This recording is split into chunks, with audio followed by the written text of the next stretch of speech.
Hi, everybody, and welcome back to SNG Weekly. And this is the week of August 18th. My goodness. We got a great week planned ahead. Of course, we're working on all kinds of stuff. Martians Attack SNG. We're going to build that Martian transponder. We've got the Skydriver, which every time I think I'm almost done with it, I find a few more parts that have to go on and a bit more paint, but we're going to hopefully get pretty far on that this week.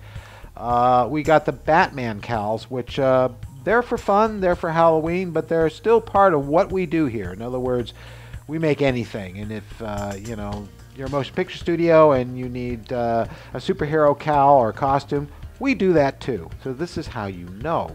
You're going to see more of that because Mary, starting next week after she finishes jury duty, will get back to the Batman costume and cape that she's working on, among other costumes that she's doing here as well. We have a nice new setup upstairs, a brand new sewing machine. We're all laid out to do costume work as well. We do everything here. Miniatures, props, special makeup effects, creatures, post-production, and some forms of CGI and visual effects. So we're going to be covering quite a gambit over the next few weeks. I wanted to take this moment in particular right now because, well, recently I went to a memorial for Dick Smith. I have been confronted several times now by JJ Abrams, not in person, but his presence there, and about how I didn't even know he was so close with Dick, and that Dick helped inspire his career. And I really started thinking about JJ. I like the guy. I don't know, there's something about him. Hey, he's one of us. That's what I figured out. He grew up with famous monsters in makeup effects, and he loved Dick Smith, and he loves sci-fi genre-oriented films. In other words, he's really one of the gang. And if you don't really care for how he handles Star Trek, that doesn't change who he is. And that is how I really feel. And I wanted to say, because it came to my attention once that his Bad Robot people and JJ, possibly himself, was a little annoyed about the way I referred to his Enterprise and his choice of props in the show. JJ, sincerely, accept my apologies. I misjudged you. And I'm looking forward to Star Wars because I got a feeling it's going to be neat. Anyway, now that we've got that put aside and behind me, let's go and do some work at SNG.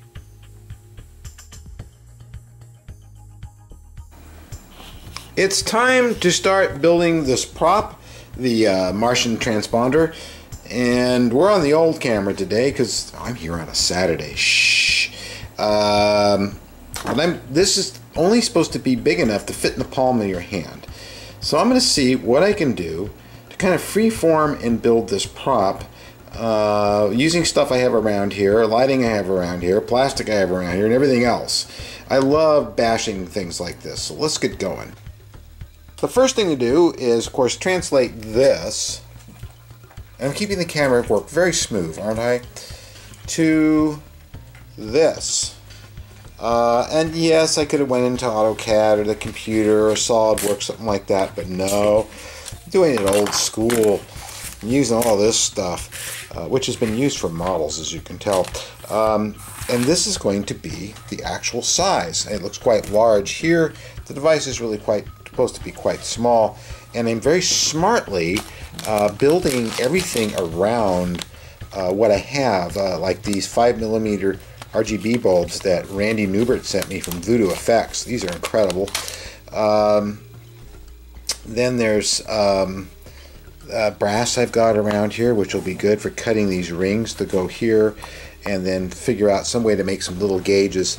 But now that I have this, I can take this piece of very thick styrene, and it is thick, and I can cut two of these after I cut this free, and I'm going to rubber cement glue it to this and stack cut a top and a bottom like so, and we're going to have the brass, these little things are going to be here. We are going to now cut this out and transfer it to this plastic and start cutting parts. And it's nice that we haven't been getting any complaints about all the odd noises in our show, because keep in mind, folks, we work in an industrial shop like most people do in our line of work, and there's dogs and engines and all kinds of things going on around us that we have no control over. And if we waited for the actual sound levels to drop to shoot, we'd never get anything done. So bear with the engine noise, bear with the saws, bear with the air conditioners coming on, because we're SNG. What I've done is, using rubber cement, I've glued two pieces together, okay? Because the rubber cement comes off really easy. If you use something like spray adhesive, you're going to be trying to clean this plastic. I'm going to eventually be making this plastic look like brass. I used the cement, I used this to glue this onto here, and what I'm going to do is take this over there to that bandsaw and cut this part out.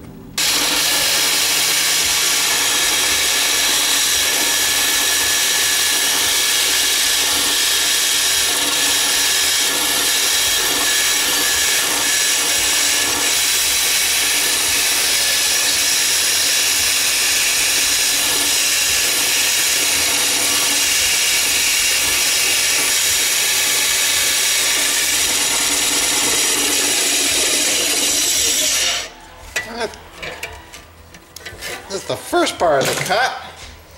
Now I gotta go and get these little circle guys in here.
What I gotta do this next is, before I separate two parts, because I don't want to drill these holes out and have it come through the bottom piece, because that side's not going to have gauges and lights in it.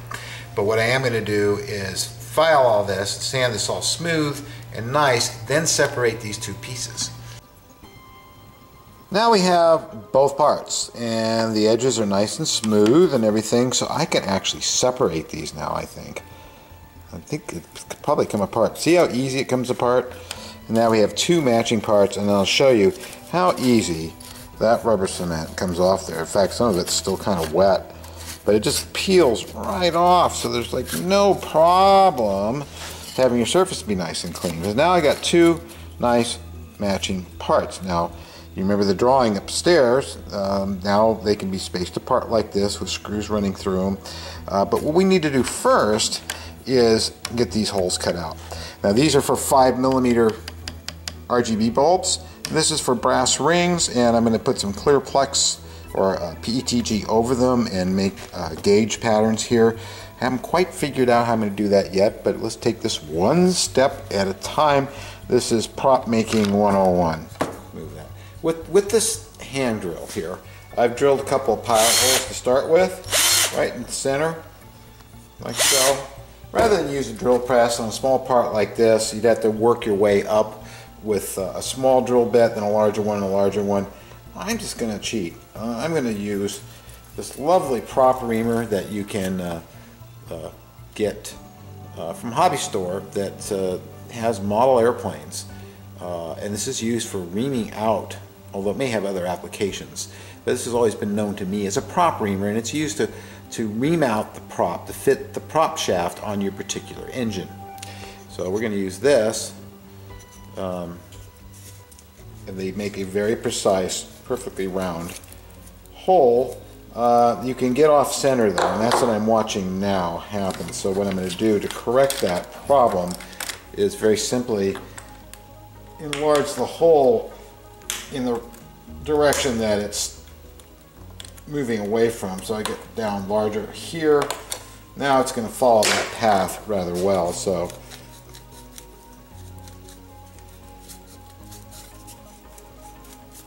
and actually this could have been as it turns out, a little bit bigger. I don't think a bit that size, so I'm going to have to do my best here and then go in there with a Dremel tool and Dremel it out to the edge till the brass just fits in there. We've made a lovely great mess here on the table with no problem, and you'll see that these fit rather snugly now, and that's what we want. Because I'm going to have kind of a lip around that, and this will be our little gauges here, which will look kind of neat. So what I got to do next, and the easy ones, will be to cut out the 5mm and then cut out this piece here, and then figure out what I'm going to do to make the gauges, because they're really critical, obviously. And then we're going to put these two parts together with some brass between it, and we start getting the reasonable semblance of this prop, the Martian transponder. There it is, and everything's cut out, and all I have to do now is, if I can, it's disorienting because this viewfinder, when I turn it to a certain angle, it's upside down. So I'm going to peel this all off now. We don't need it anymore. You can imagine if you do sprayed adhesive, what a mess you'd have on your hands. And this instead will be ready for me to, actually I have to paint this first before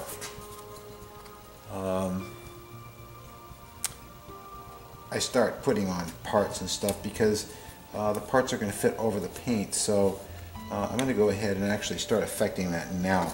But this will give us beginnings of our prop. This is all wet sanded now and really smooth.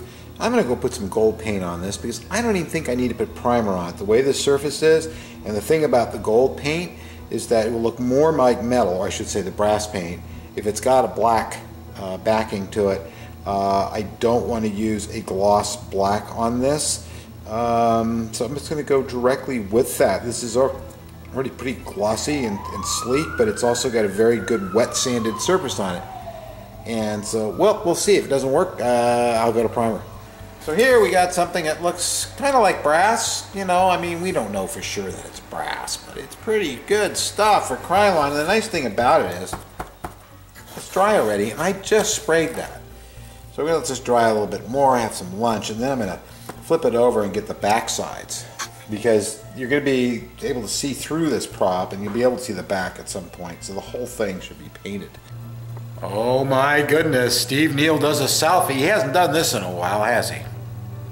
This is for Gary Hughes. Hi, Gary. Watch the skies. Yes, indeed.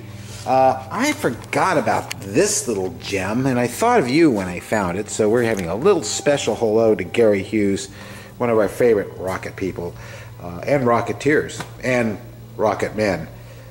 In fact, he's all of that. So this is a stick and tissue built X1. Of course it's an X1. Now this is, I'll hold it up to the light here. You can see it's stick and tissue. It's very lightweight, and yes, it used to, or was supposed to have, a rocket engine in there, and the guy that was making the rocket engine stopped making them. You would launch this by hand.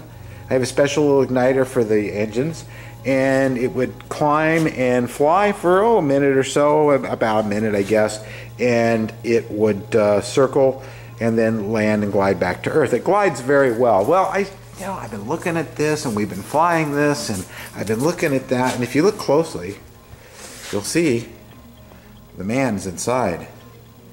And so are all the gauges, although I got a lot of, there's the gauges, and there's more gauges on this side. it's kind of glary and dirty, but the model's in good shape. So I've been looking at the B-29 because we've been flying it again lately, and I was wondering if it's about the same scale, and guess what? It is. So my thoughts have been, for something to do for fun, would be to put micro servos in this and give it elevator and rudder control only, because it's got plenty of dihedral in it, so it will it'll turn well without having ailerons, and have another radio for this, and a release inside this, and release this from the belly, unlike the one we've seen at the show that puts it here. We're going to put it in here, which is going to be a project that I hope to do soon. Anyway, Gary, I thought you'd get a kick out of seeing that. A little time out. Let's get back to work. Bit by bit, we're getting there. It's painted. I've got my brass pieces in there, which will snuggle down like that once I get the bolts running through it, or screws, and I need to make the gauges. I need to make a lot of stuff. There's a part that goes into this that's missing that I go to Bob Burns' house in the story to find. Yes, the famous Bob Burns. And he has the part, and we plug it in the side, and that's what makes this all work. But we need the 4 gauges that go here. And I'm probably going to have to make them, but I'm going to look around and see what I can't find, because I love bashing stuff together. But you can see this looks a heck of a lot like the drawing. I'm really happy with it so far. Last we left off, I had got this far, and what I need to do now is figure out the gauges and what I'm going to do about that. And since I'm not going to find anything that's going to fit these holes, I'm going to vacuum form my own parts, both bubbles, and make gauges and back plates, and I'm going to do that right now. So here's my idea. This fits inside these holes. Now I could just fill this up with some putty, flatten it off the top, vacuum form it, and have exactly what I need to fit on the inside here. One small problem. If I vacuum form over this shape with some putty inside here, then the diameter, the outside diameter, is going to increase, because we're going to have a thickness of plastic over it. No matter how thin, it's going to be a bigger OD. So what I'm going to do instead is I'm going to cast inside of this, and I'm just going to put a little bit of release on here for our 2-part polyurethane resin, and put that there like that. And I'm going to pour it inside, and I'm going to flat sand this, and I'm going to make a few of these and make a little back plate, and then I'm going to vacuum form them, probably on the Mattel vacuum form, because, correct me if I'm wrong, this is probably all I need to use. It is, in fact. I don't need to use the big guns, or this one here, which is real handy for storing things into. We'll talk about that later. So yeah, so if I get 3 of those, I got my 3 gauges, and then I've got to figure out also with this one, I'm going to have to do the same thing. What basically going to do is build a styrene box in here, I think, is all I'm going to do just for this one, rather than vacuum form it. I decided to try something different, because we're always being innovative and trying to find faster ways and easier ways to do things. So I've decided to do this. And basically what I've done is I've cut some little strips of styrene, and I made sure they fit in there and they match up. Ooh, they also fly. They match up end to end very well while inside these orbits. And I'm using a little bit of this stuff here to glue them on with to get them started. And this stuff works pretty fast. As you can see, it's already doing what I want it to do. I'm going to make these little gauges and cut them off the backs and then slip them into here. I'm going to make a little ring that goes over the top and paint them silver. More on that in a minute. So this is working out very well, and these two will go here, and this one goes over here. And I'm going to make up some discs that have little markings on them that fit in the backs of these. And these are going to be pushed in, and I'm going to put little rings around them, which I'm going to make next, and then I'm going to vacuum form as well. I'm going to vacuum form some little bubbles to fit over that. Never throw away little shapes and stuff. These are from milk cartons, the kind that you pull the little plastic tab off. And I was looking for something I could use to make bubbles to go over here. So I have these nice little bubble tops of the gauges, and I said, you know, these might work. And it's simple enough to take a piece of scrap clear plastic here, that I got from Elliott Brown, and this wonderful old Mattel vacuum form, which Eric Nyquist so kindly gave to us to use, because this is actually a very useful vacuum form, because sometimes you just want to do little stuff like this and you don't want to, you know, use the big vacuum form to do a whole bunch of stuff. I don't know if you can see here, but we're starting to buckle the plastic. That's what we'll do first, is kind of buckle and get hot and soft, and then we're going to flop this over and hit this pump here on the side, and we're going to suck this down and hopefully get a couple of bubbles that'll work for this. And if they work out, we'll do one more for this one here, and I got to make something new for this. So we're going to vacuum form this in a second. I don't know if it's going to sag or not. Ow, ow. What you making, Steve? We're making cool stuff. There you go, to the wonders of modern science from the 1960s that still functions. We have two lovely little bubbles that, there they are, see? Isn't that nice? I like that, Mary? That is really cool. And that was those milk, remember I showed you I was saving those milk caps? Oh, right. Yeah, so that just opens up like that, that pops open like that, and look at that! That's so cool. And these, well, will have to be cut down a little bit, but they'll fit right over those. So, that's cool. Thank you, Eric. So I got this tiny little bubble here, you know, that I made, and I need to cut it down and make it the right size so that it fits these rather well. Like maybe you can see that, the shine in there of the bubble being in place. So, and what basically I do is I stick them on top of this tube here, and I cut them down to the size I want. And a little rag, and I thought, well, how am I going to get that to sand, flat sand, so I get it nice and round? You put some tape on it, and the tape sticks to it, and you can just do this.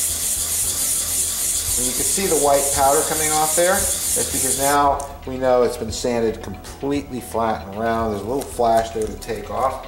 You just take a file like that, get rid of the flash, and you've got a precise bubble now from an oversized bubble. Because after all, a bubble is just nothing but one big curve, and you just want to take down the diameter of it. So you've got that, and then that will fit here. And the next thing I got to do is make some little rings that go around these and paint them like a silver color, but I want to do this one first. So we have our three bubbles, okay, there they are, and we also have this piece which fits really nicely into there, like so, and it's open for the gauge to work. I'm not sure what I'm going to do about that yet, but we don't have is something in stock that's going to be I got a bubble to this. So what I'm going to do is I'm going to take this shape, which is oversized to fit over here, see, right to the edge, and I'm going to sculpt Super Sculpey on it, and I'm going to bake it, and that will be our buck to go on here, and it should happen very quickly. Here we have just some Super Sculpey on that template I made, and you know, I can sand this. This stuff sands very well and smooths, so I just basically need a thickness like that on there. I'm going to put that in this air circulating oven or convection oven. This is the smaller one, and bake this at 275 and get it nice and hard, and then sand the round into it more than I have it here. It's easier, and then we're going to vacuum form it. Here we have our nice little buck, and this is going to be what we're going to use to get our dial cover for the gauge I'm making, all from scratch. I love making things all from scratch. That's going to fit right over here, but what I need to do is mount this to like a thick piece of styrene or something and glue it down, trim it so I have a little bit of a lip there. Here we go, we're going to do this little part now, and let's see, oh yeah, that's what this is,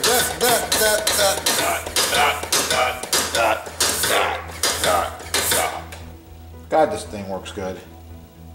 It really does. I think it gave me 90% of what I want. It did, in fact. So, Rosie the Loudmouth, it's a new name. And we got a nice little bubble there, which worked out really well.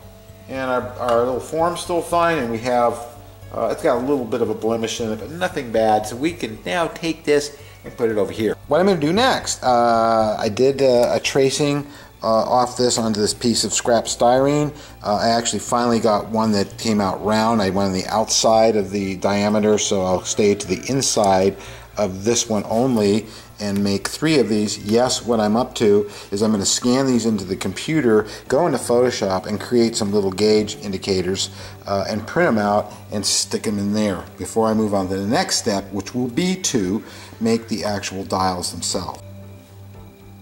We are getting there slowly but surely. I still got some more trim work to do. I still have to add the actual needles in there and hook up the lighting and stuff, but I also have to put in the module on the side which connects this little device, which you'll learn about in the story or the movie as you watch it.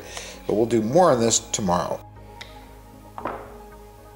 We're back on the Pro camera, and Mary's behind it, and I've got this mic back on, and hopefully we're not hearing any crackling. One thing we found out about these mics here, radio mics, is they go through batteries very quickly. So Mary had the bright idea, another one, to get rechargeables and a charger for a 9-volt, so we don't start hearing. So what I'm doing after many sews is I'm making this little needle here, which is going to go inside our little gauges I've made. And the reason I'm making it this way, let's see. Well, first, let's see if I can get this to glue on right about there. And yes, I'm going to use hot glue. Important safety tip, never place your tools on top of the cord to your hot glue because you can't pick it up. I'm going to glue this down very carefully here, right about there. A little blob of glue on it. Ooh, kind of round like that. And then while it cools and burns my finger, the other reason we've gone back to this microphone is we found, although the boom is very, very good, or the shotgun mic, all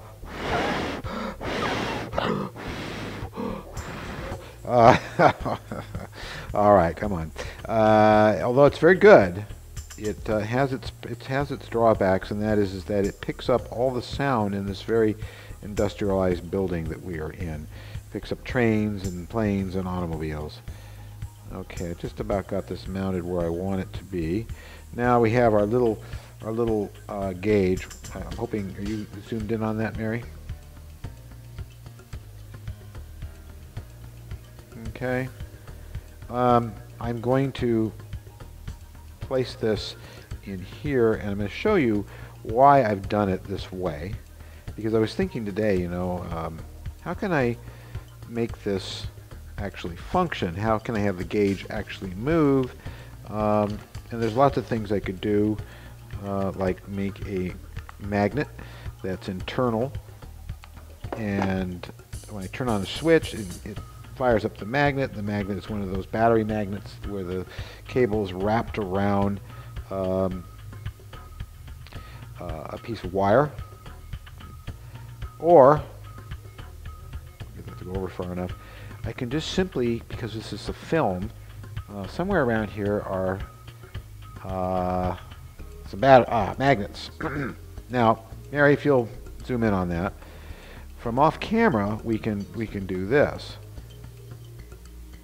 When the thing gets turned on, I can go bloop, like that. And the magnets will be right outside of frame. You can see these magnets are strong enough, they actually work that far away. So that's what I'm going to do, and of course I'm going to do that to these as well. And I thought that was a really kind of neat way to make a gauge function. So we'll come back and look at this after I put the rest of them in. There it is. Now, I still have to put some more brass work in here and some stuff that looks like electronics. And I still have to put this receptor tube in here that will have a part that fits in there that's part of the story and part of the reason that we go after Bob Burns, because he evidently in the story has that part. This is self-contained. I made a battery pack for it, so this does light up at the flick of a switch. If we wait a while, it'll go from being in synchronous, the RGBs, to being out of sync, and the colors will be more random. There's been a lot of damage done to the paint, which I will fix. I'm just going to mask off these areas and go into some all-clads and touch up this brass. But first, I'm going to add rivets all the way around here. And I'm going to add some areas here that block this. And you can see the battery pack over here, so it has to be relocated right about there. And again, there'll be stuff that hide that.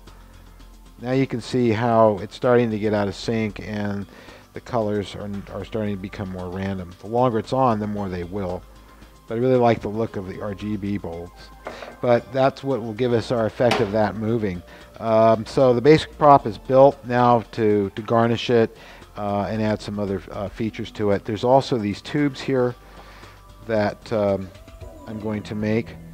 I'm hoping I can just use a brass bender and bend some brass piping over here, and it'll go back into there tomorrow, because I do have the brass to do that. But I think it really turned out really well, and it looks a lot like what I originally drew. It is slightly different, but basically still in the same vein. And you can hold it like this and use it to attract Martians. Okay, everybody. Well, our illustrious government summoned Mary to jury duty, so here I am with the good camera, the broadcast quality camera, shooting without her assistance, which is hopefully not going to be something that's going to go on at length. Hopefully they will not pick her. And what we have left to do here with this wonderful little device is we've got to add some rivets to it, add some more tubes around here. I want to put some violet LEDs inside that glow from behind the tubes, stuff like that. There's these little tubes that bend over here. We're going to do all that in the next couple of hours, because we got to get back to the Skydriver. So here we go. Fun with Martian transponders. What I'm going to show you here is pretty cool. I need to have these tubes. Now, if I'm out of focus, please forgive me. I don't have Mary here to focus for me, and I'm not on autofocus, so I don't like autofocus. If you like autofocus, that's your business. I don't like it. But I need to make those tubes, so what I did is I made, to bend something smooth without heating brass and going through all that, I made these. And they're hooked to a piece of kit bashing material, as we call it, which was some kind of support, I think, for the Enterprise D or one of those models, because I never use their bases. And that's going to go there. But of course, I want it to be brass colored, I think, although I'm kind of liking it out of aluminum. So I think I'm going to mask this off and paint this, or you know, it looks kind of neat, clear too. So maybe I'll just leave it clear, and I'll glue it on there because it looks pretty neat. What do you think? Next up will be to start putting in the brass stuff and the rivets. Now, what I want to do is put some rivets on it. Now, there are lots of ways to do that, and one of the ways to do it is to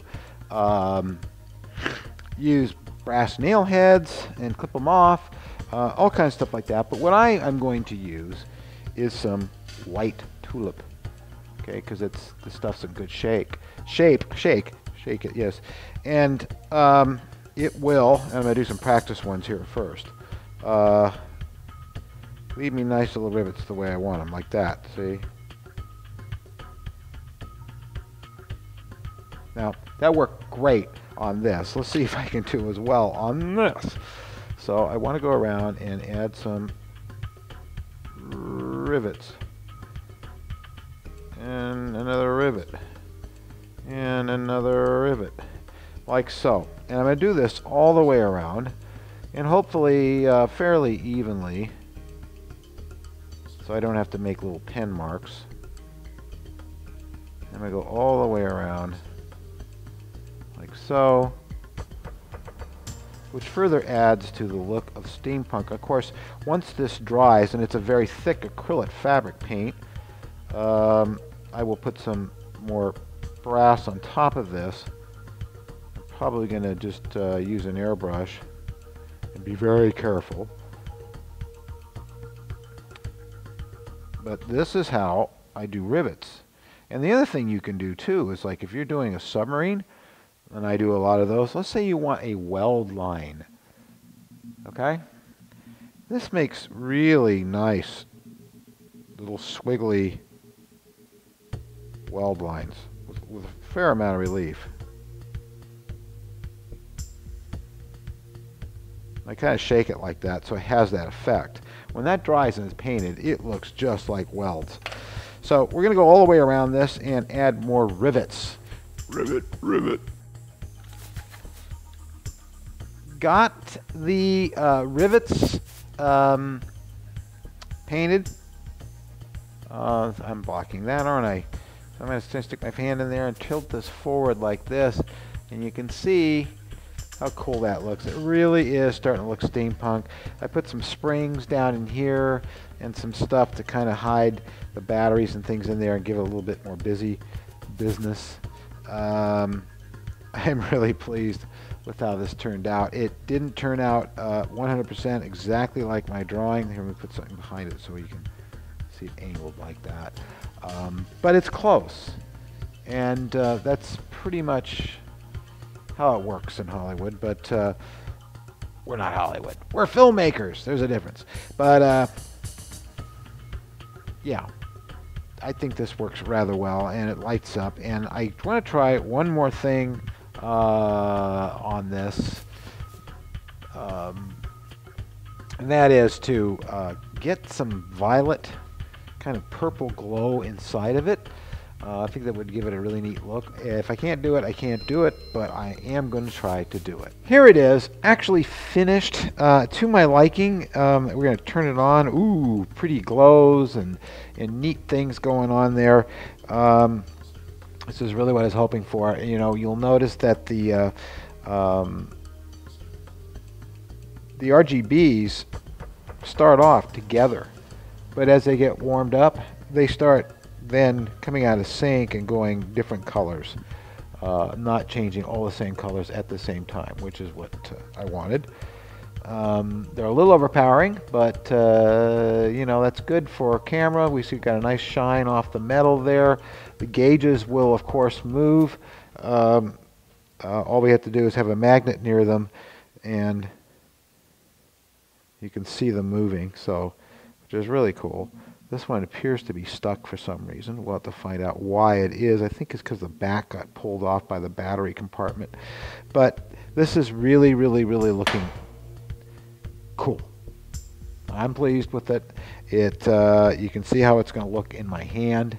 Oh, if it helped if I take those magnifiers off, but it's got a nice effect. I'm going to focus rack back a bit, and even if I stick my face in there, let's see if I can do that. Ooh, what am I doing? I'm working on the thing. I think I'm in there. It makes a nice glow on me too, which is really neat. All these cool colors going on. So I think we have a really nice prop.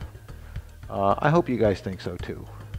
But this is one of the first things to get done for Martians Attack SNG. There you go. Back to the Skydriver. The problem with the Skydriver is, I found, is, now I don't know if I did it or if it's the way the scribe lines were, that they were different from side to side, but I needed to add this here to make this window so it's the same as the other side. So they matched up.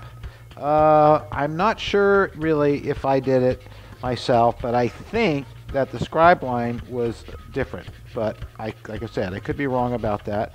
So what I did is I put some wonderful, beautiful epoxy sculpt, which you can get from your hobby store. And I put it in there, and put some tape across there and leveled that line off. Now the reason I got this tape here is so I don't scratch and sand stuff I don't want to sand, like what's already there. Now we should be good here, and I'm going to be able to go in here and paint this flat black again.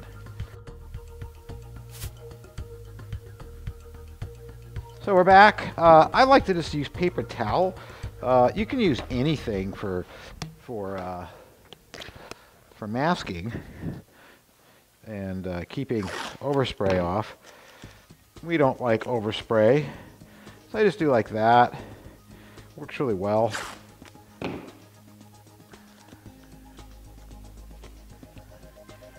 And the idea is just to dust that area, not spray it all the way to the edge of this, or you will see a little marcation, which I don't want. I'm trying to avoid doing the entire thing. So we're just going to do it like that. If I'd stop messing stuff up.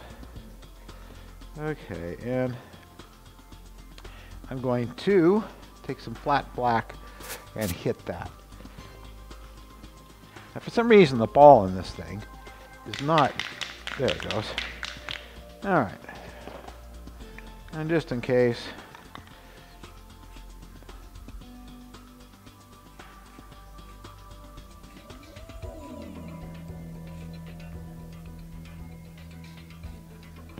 And before that goes off and makes a line, I'm going to remove that.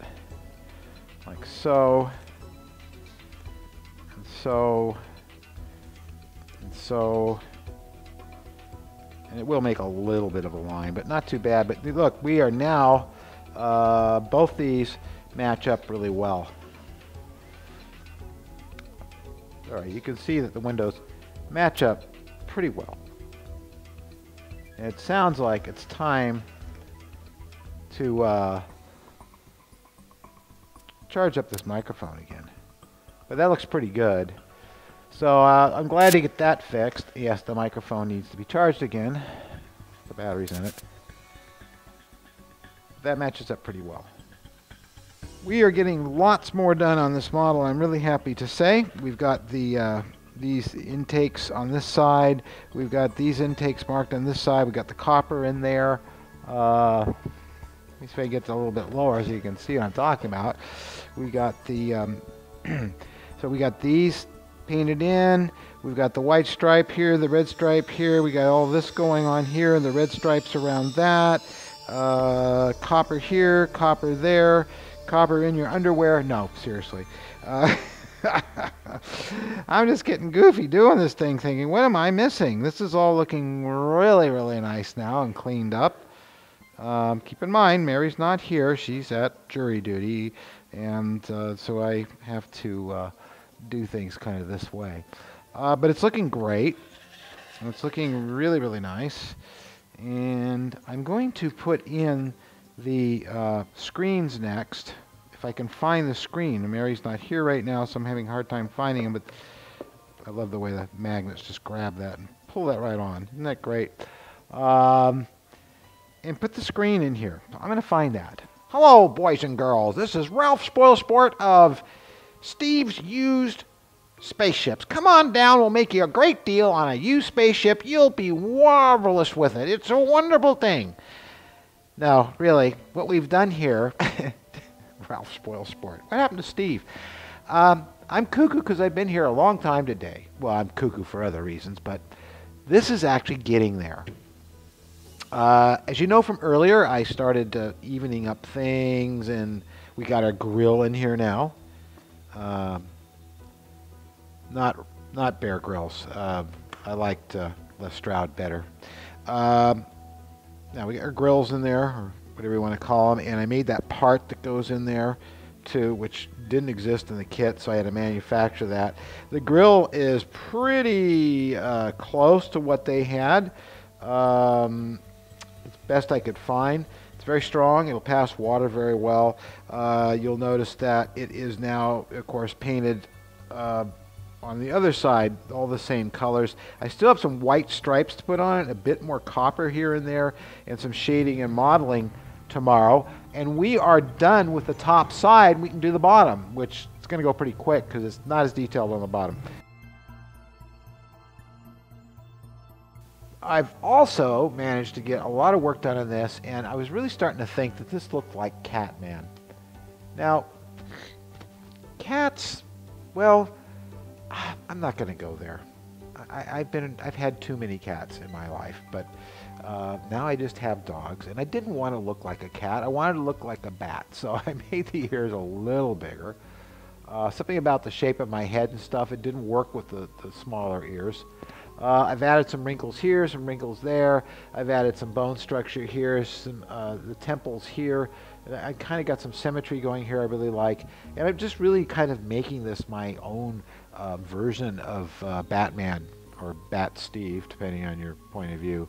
And I'm using this foam here on this water-based clay because it makes a nice sort of texture that looks like fabric a bit, which will be nice. So this is getting there. There's not too much more to do to this tomorrow, and this will be done, and then we're going to finish off the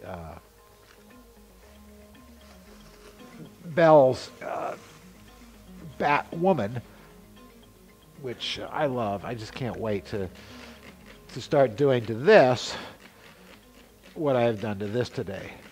I'm watering it down so it doesn't get too dried out on me between tonight and tomorrow. But this is really coming out nice to what I wanted. And we are going to mold this one here on Friday. And if the mold goes as quickly as I think it will, because it's a very simple two-piece mold, we're going to mold that one too. So we'll have both our cowl molds for the costumes, and then of course next week you'll be able to see how we make the actual product and paint it and all that kind of stuff. So good day, really good Wednesday, and tomorrow we're going to do a little more and then cut this video so you can see it by the weekend. Well, what a week! I did so many different things. I like that, though. I really, really do. I mean, we went from one thing to another. I really enjoyed doing the prop, because I haven't done a prop like that for a long time. And you got to see how it got made from the drawing through the construction all the way to the finished product. And that was really a lot of fun to do, and I'm hoping it was as much fun for you as it was for me. Likewise, it was great to get more work done on the Skydriver. It's slowly but surely approaching being done, except we're still in a bit of a question about what's going on with the internal workings of it, but I'm hoping to hear more on that next week. The Batman cowls, well, they're going to start being molded, and you'll be able to see, you know, how the molds are made, what they're made of, and what we do with them afterwards, because once they're made, we're going to make the cowls and paint them, and that's going to be really, really cool. Mary will be finished with jury duty next Wednesday, so that kind of puts her out of the picture, and till next Thursday, at which time she'll be back on the costumes, and I think we'll just barely get something of that in there. It's been a great week. It's been a very productive week, and I hope it shows to everyone watching all the various things we can do. And very soon you're going to be seeing some real honest-to-God CGI, because I'm going to start that too for Martians Attack SNG. Remember, folks, we're a studio that makes motion picture items. So, you know, if you are doing independent production or film, we'd love to hear from you if you need what we do. Until then, you guys have a great weekend, and we'll see you next week. Ah, and you thought you got away one more time. Well, no way. Don't forget to subscribe to our channel. Really.